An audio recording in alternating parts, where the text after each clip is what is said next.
अस्सलामुअलैकुम वरहमतुल्लाहि वबरकातुहू। मोहतरम नाज़रीन इकराम, रमज़ानुल मुबारक के महीने में जिस तरह हम लोग रोज़ा रखते हैं, तरावी पढ़ते हैं, नमाज़ पढ़ते हैं, इसी तरह रमज़ान के महीने में एक बहुत ही अहम ज़रूरी काम होता है सदक़ाए फ़ित्र निकालना। फ़ितरा क्यों निकालते हैं, कब निकालना चाहिए और कितना निकालना चाहिए, इंशाअल्लाह मुकम्मल तफसील के साथ आप हजरात को बताऊंगा।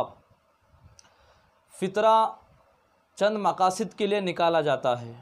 रमज़ान के महीने में जिस तरह रोज़ा रह कर के गलतियां हो जाती हैं, फहश कलाम हो जाता है, तो उसकी तलाफ़ी के लिए हम लोग फ़ितरा निकालते हैं।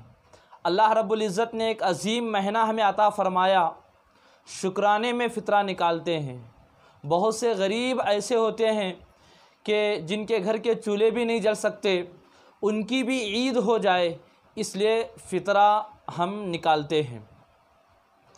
फ़ितरा कब निकालना चाहिए, कितना निकालना चाहिए और फ़ितरे में किस चीज़ को निकाला जाता है, अगर आप ये मसाइल देखना चाहते हैं, किताबुल मसाइल जिल्द नंबर 2 सफ़ा नंबर 282 पर देख सकते हैं।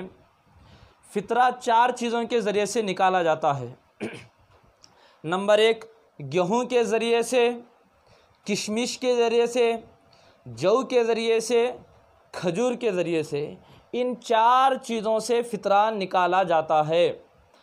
अगर आप गेहूँ के ज़रिए से फ़ितरा निकाल रहे हैं तो 1 किलो 600 ग्राम फ़ितरा निकालना है, जिसको उलमा इकराम एहतियातन 1.25 किलो गेहूँ या 2 किलो गेहूँ कह देते हैं।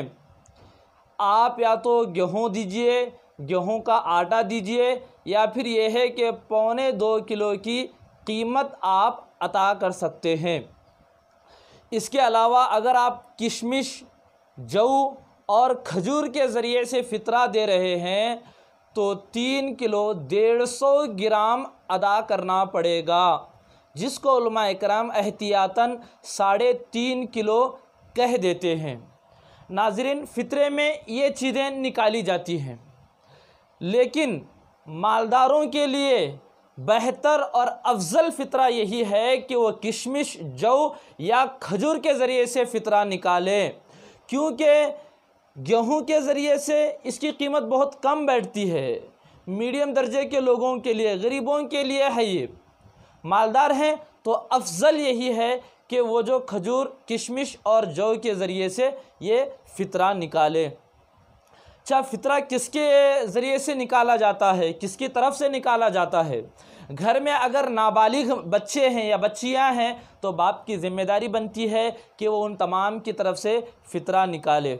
अगर बालिग हैं और बाप की ज़िम्मेदारी में पल रहे हैं तो फिर बाप पर भी ज़रूरी है कि वो उनका फ़ितरा निकाले, चाहे तो नहीं भी निकाल सकता है। अगर निकालेगा बालिग बच्चों की तरफ से तो उसके लिए बेहतर और अफजल है।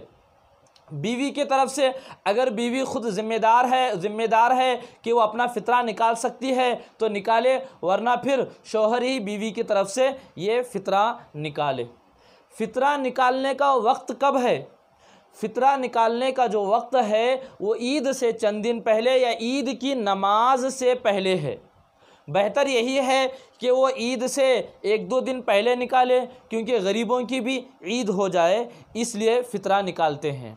नाज़रीन, फ़ितरे की एक कीमत और एक रकम आज के दौर में, जो 2020 में लॉकडाउन की वजह से जो परेशानियां चल रही हैं, ज़रूरी है कि हम फ़ितरे की एक रकम हम मदारिस को भी पहुंचाएं, क्योंकि मदारिस में पढ़ने वाले गरीब तलबा नहीं बल्कि हमारे कौम के ज़िम्मेदार होते हैं, हमारे कौम के उलमा और हुफ़ाज़ होते हैं। तो मदारिस जो चलते हैं वो कौम के ताउन से चलते हैं, वो आप हजरात के चंदे से चलते हैं। लिहाजा अपील करता हूँ कि आप लोग इस वीडियो को शेयर कीजिए और जितने भी लोग इस वीडियो को सुनते हैं उन पर फ़र्ज़ बनता है कि वो अपने ज़कात का पैसा हो या फ़ितरे की रकम हो उसका कुछ हिस्सा गरीबों में तकसीम कीजिए और कुछ हिस्सा अपने इलाके के मदारिस को पहुंचा दीजिए, क्योंकि मदारिस की हिफाजत भी ये कौम की ही ज़िम्मेदारी है।